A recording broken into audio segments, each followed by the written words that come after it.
ఆశ్చర్యకరమైన బైబిల్ పాఠముగా ఆదికాండము 42వ అధ్యాయం చదువుకుందాము. ధాన్యం ఐగుప్తులో నున్నదని యాకోబు తెలుసుకొనినప్పుడు మీరేలా ఒకరి ముఖము ఒకరు చూచుచున్నారని తన కుమారులతో అనెను. మరియు అతడు, చూడుడి, ఐగుప్తులో ధాన్యమున్నదని వింటిని. మనము చవక బ్రతుకున్నట్లు మీరు అక్కడికి వెళ్ళి మన కొరకు అక్కడ నుండి ధాన్యం కొనుక్కొని రండని చెప్పగా, యోసేపు 10 మంది అన్నలు ఐగుప్తులో ధాన్యము కొనబోయిరి. అయినను అతనికి హాని సంభవించునేమో అని యాకోబు యోసేపు తమ్ముడగు బెన్యామీనును అతని అన్నలతో పంపినవాడు కాడు. కరువు కనాను దేశంలో ఉండెను గనుక ధాన్యము కొనవచ్చిన వారితో కూడా ఇశ్రాయేలు కుమారులను వచ్చిరి. అప్పుడు యోసేపు ఆ దేశమంతటి మీద అధికారి అయి ఉండెను. అతడే ఆ దేశ ప్రజలందరికీ ధాన్యం అమ్మకము చేయువాడు గనుక యోసేపు సహోదరులు వచ్చి ముఖములు నేలను మోపి అతనికి వందనము చేసిరి. యోసేపు తన సహోదరులను చూచి వారిని గుర్తుపట్టి వారికి అన్యుని వలె కనబడి వారితో కఠినంగా మాట్లాడి, మీరెక్కడి నుండి వచ్చితిరని అడిగెను. అందుకు వారు, ఆహారం కొనుటకు కనాను దేశం నుండి వచ్చితిమనిరి.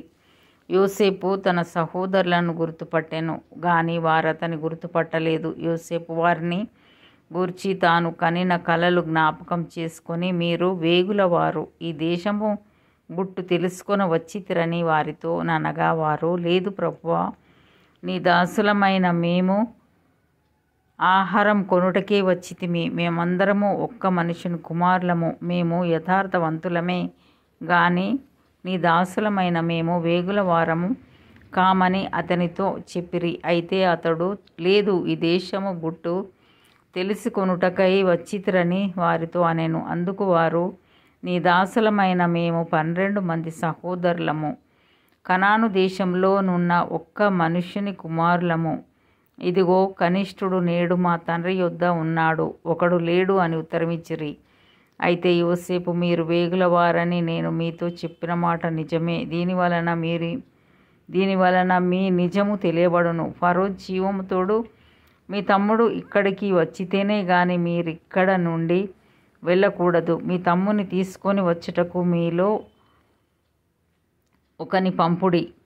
అయితే మీరు బంధింపబడి ఉందురు.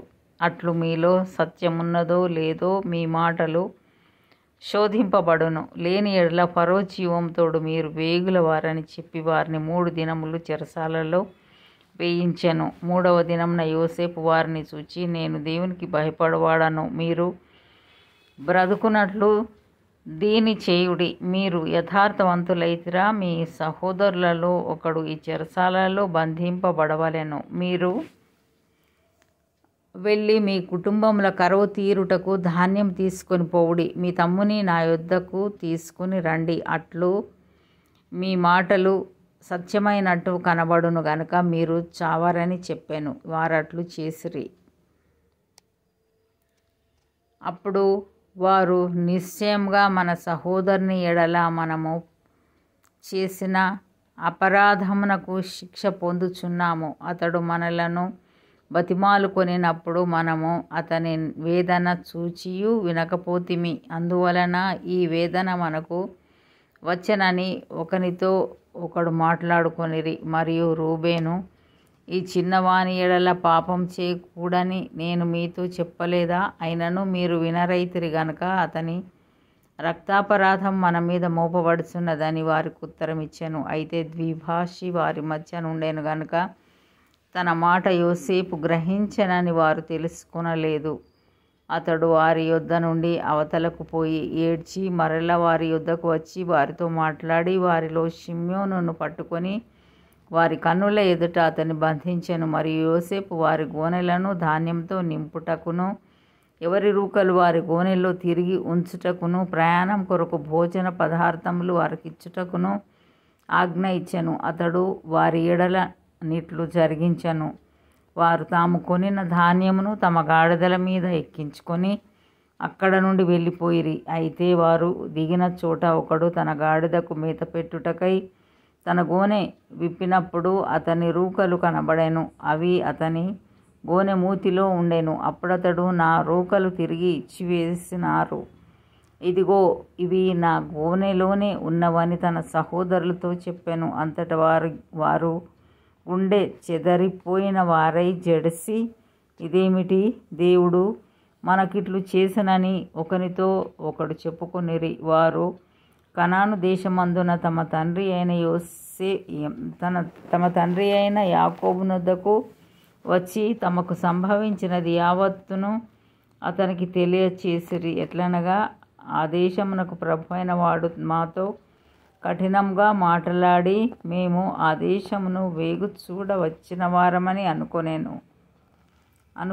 అప్పుడు మేము యథార్థవంతులము, వేగుల వారము కాము, 12 మంది సహోదరులము, ఒక్కతారి కుమారులము. ఒకడు లేడు, మా తమ్ముడు నేడు కనాను దేశమందు మా తండ్రి యొద్ద ఉన్నాడని అతనితో చెప్పితిమి. అందుకు ఆ దేశపు ప్రభువు మమ్మను చూచి, మీరు యథార్థవంతులని దీని వలన నేను తెలుసుకొందును. మీ సహోదరులలో ఒకనిని నా యొద్ద విడిచిపెట్టి మీ కుటుంబములకు కరువు తీరునట్లు ధాన్యము తీసుకొని పోయి నా యొద్దకు ఆ చిన్నవాని తోడుకొని రండి. అప్పుడు మీరు యథార్థవంతులే గాని వేగుల వారు కారని నేను తెలుసుకొని మీ సహోదరుని మీకు అప్పగించదను. అప్పుడు మీరు ఈ దేశమందు వ్యాపారము చేసుకొనవచ్చునని చెప్పెననిరి.